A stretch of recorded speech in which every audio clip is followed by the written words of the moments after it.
et de la Recherche, cher Malik, Madame la ministre de l'Action sociale, de la promotion de la femme, Monsieur le ministre délégué, Monsieur le préfet, Monsieur le représentant, ou plutôt Monsieur le directeur de plan international Togo, vénéré chef traditionnel garant de nos us et coutumes, chers enfants, chers parents, nous sommes ici réunis aujourd'hui pour célébrer, cela a été dit, le labeur, c'est-à-dire l'effort, la constance, la régularité et surtout l'excellence et le mérite. Et je dois dire la joie profonde qui est la mienne de m'exprimer devant vous, non pas seulement en tant que membre d'une équipe gouvernementale chargée par le président du Conseil de mettre en œuvre un projet qui lui est cher, celui de l'éducation pour bâtir une nation émergente et inclusive, mais aussi je m'exprime en tant qu'enseignant et enfin en tant que parent. Et m'exprimant devant vous aujourd'hui, en entrant dans cette salle, je dois dire que ça m'a ramené des années en arrière où, à base d'efforts de travail, nous avions l'habilité d'être les meilleurs, d'avoir les bonnes notes, et vous en êtes l'exemple vivant. C'est donc dire que pour y parvenir, l'éducation a le pouvoir de transformer les individus et la société en renversant non seulement les inégalités, mais en favorisant aussi l'émancipation de tous, sans exception. Je l'ai dit, nous sommes aujourd'hui ici tous les produits de l'excellence, de l'école de la République. Et par cette cérémonie, en tant que bénéficiaire, je rends présent le président du Conseil, son Excellence Faure Eswazina Gnassingbé, qui, par la visibilité de ses actions éducatives et cette cérémonie de lancement, ou plutôt d'attribution d'un mérite à chacun d'entre vous, est l'exemple vivant des efforts du gouvernement pour promouvoir l'excellence, l'exemplarité. Notre école se transforme et dans ce cadre, la feuille de route 2025 du gouvernement reste le point d'ordre des mutations et transformations de l'école togolaise et à plusieurs niveaux du reste.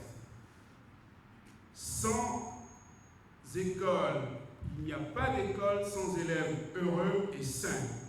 Et à cet effet, le président du Conseil a traduit dans les faits les valeurs fondamentales d'une école laïque, neutre et obligatoire à travers la gratuité de l'école en frais de scolarité et d'examen.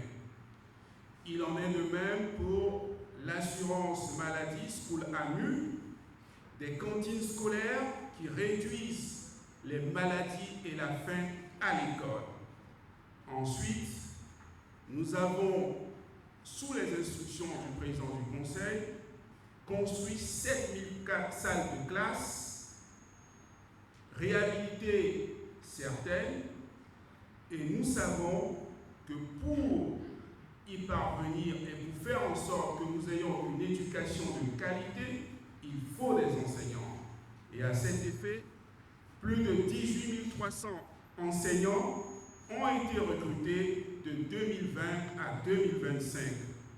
304 inspecteurs et conseillers pédagogiques recrutés, des professeurs d'école et professeurs de collège formés en rupture avec les initiatives des indépendances jusqu'à 2020.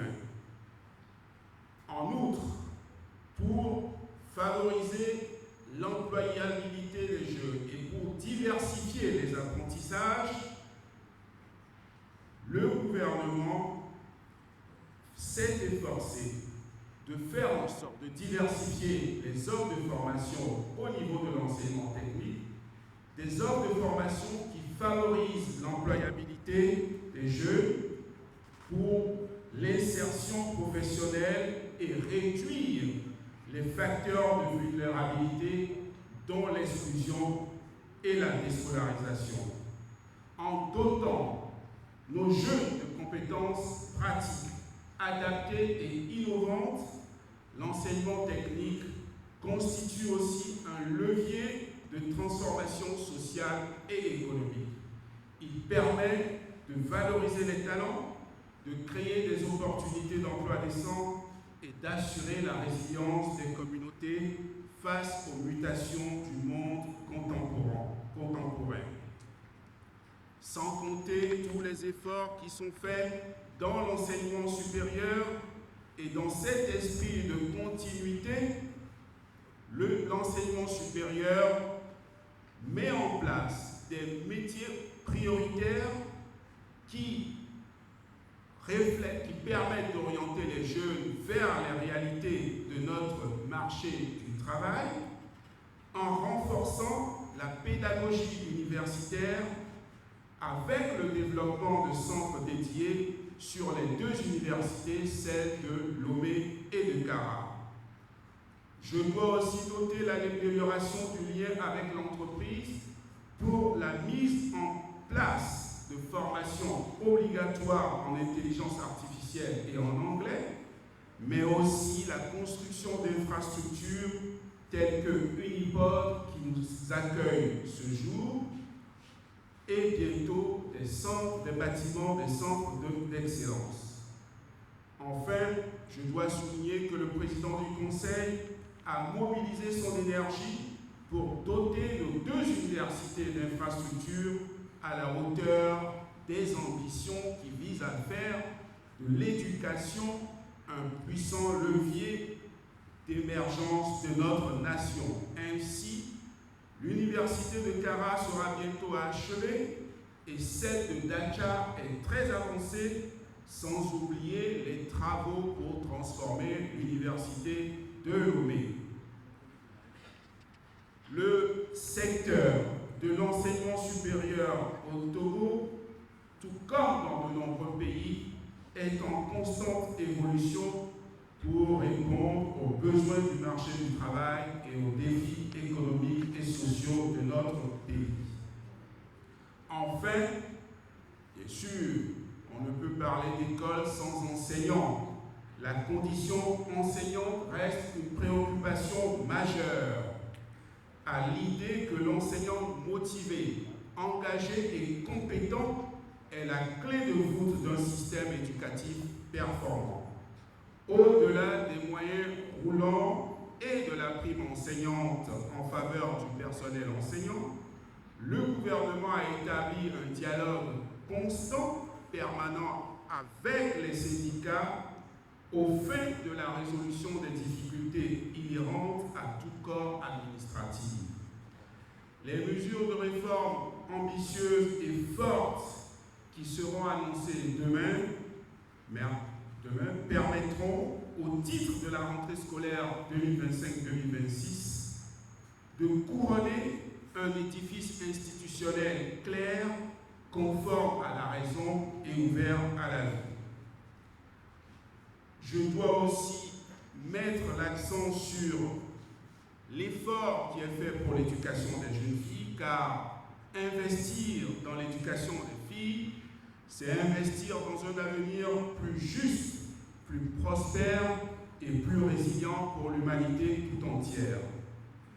La présente cérémonie qui nous rassemble aujourd'hui porte cette marque particulière et constitue un véritable pas dans la prise en compte de la vulnérabilité dans le domaine de l'éducation, et la République se construit par l'école, l'éducation en général, vos mérites, votre exemplarité constitue l'index de ce à quoi nous aspirons, faire le Togo l'or de l'humanité. Et à ce titre, je vous encourage à persévérer dans vos efforts, à être constant, curieux, et c'est à ce titre que nous sommes assurés que vous construirez la nation de demain. Et pour finir, je vous adresse les encouragements, les miens propres, ceux du président du Conseil, ceux de mes collègues, en vous demandant de réussir davantage et de prendre la relève. Merci pour votre attention.